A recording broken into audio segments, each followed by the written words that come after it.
बिहा चाहे जसको पनि होस् के बाजा बजेपछि त गएर नाचिहाल्ने हो कि। वास्तवमा हामी यो बिहामा गएकै होइन, हामी चाहिँ गएको थियौँ एउटामा हाम्रो प्यारो बहिनीको बेबी सावरमा।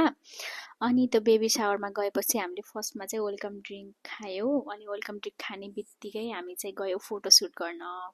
अनि त्यहाँ बहिनीसँग फोटोसुट गरेर आएपछि अफकोर्स कुनै पनि पार्टी त खाना बिना त अधुरो छ होइन साथीहरू। अनि त्यसपछि हामीले स्न्याक्स खायौँ, एकदमै मिठो थियो होइन। पौवामा हो, पौवाको चाहिँ लाइक सबै खानेकुराहरू मिठो लाग्छ मलाई। अनि त्यस राम्रो थियो, सबै कुराहरू राम्रो थियो। अनि खाएर हामी चाहिँ सबसे इन्जोय गरेको मोमेन्ट भनेको यो हो क्या। यति रमाइलो भयो थियो नि यो बेलामा, एउटालाई सिकाउने एउटाले बिर्सिन्छ, एउटाले सिकाउने एउटाले बिर्सिन्छ है, धेरैजना भएपछि जस्तै हो।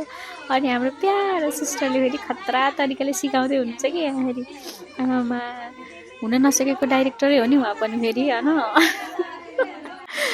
अनि त्यसपछि आयो केक काट्ने पालो। अनि यही भिडियो मार्फत दुवैजनालाई कङ्ग्रेचुलेसन भन्न चाहन्छु। अनि थ्याङ्क यू सो मच हामीलाई सम्झेर बोलाउनु भएकोमा। अनि त्यसपछि हामीले चाहिँ उहाँहरूलाई चाहिँ सानो सम्झना स्वरूप गिफ्ट ल्याइदिएका थियौँ। दिन त के नै छ र होइन, के नै सकिन्छ र, तर सम्झना हुन्छ नि त, दिदीहरू आउनुभएको थियो, उहाँहरूले गिफ्ट दिनुभएको थियो भनेर। अनि हामीले चाहिँ उहाँहरूलाई गिफ्ट दिएर अनि केक खायौँ। खानै त हो जानी। त्यसपछि यति धेरै नाचेको थियौँ नि हामी, ओ माई गड। तर मैले चाहिँ यहाँ थोरै मात्रै क्लिप राखिदिन्छु किनभने एकदमै लामो हुन्छ नि त भिडियो। अनि त्यसपछि एकदमै नाचेँ, मजाले नाचेर थाकियो भने के मजाले पसिनै आयो। जाडो जाडो थियो तर नाचेर चाहिँ मजाले पसिनै आयो। अनि त्यसपछि हामी खानातिर लाग्यौँ। खानामा चाहिँ अरू भेराइटीहरू पनि थियो तर मलाई दाल र मासु भएपछि अरू केही पनि चाहिन्न साथीहरू। त्यसपछि खाएर हामी फेरि एउटा बिहा थियो कि यहाँ। अनि त्यो बिहामा यस्तो मिठो बाजा बजेको थियो, यस्तो राम्रो बाजा बजेको थियो नि, ननाची त हामी बस्न सकेनौँ कि।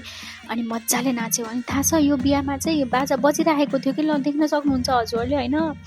न माइतीपट्टिको थिए न चाहिँ घरपट्टिको थिए, कता जानुभएको थियो त्यो बेलामा, सायद भित्र केही अरू नै प्रोग्राम चलेको थियो होला, उता जानुभएको थियो नि। हामी चाहिँ यहाँ मजाले नाचेर इन्जोय गरेर घर फर्क्यौँ साथीहरू। यो दिन चाहिँ यस्तै नै रमाइलोसँग बित्यो। Thank you for watching.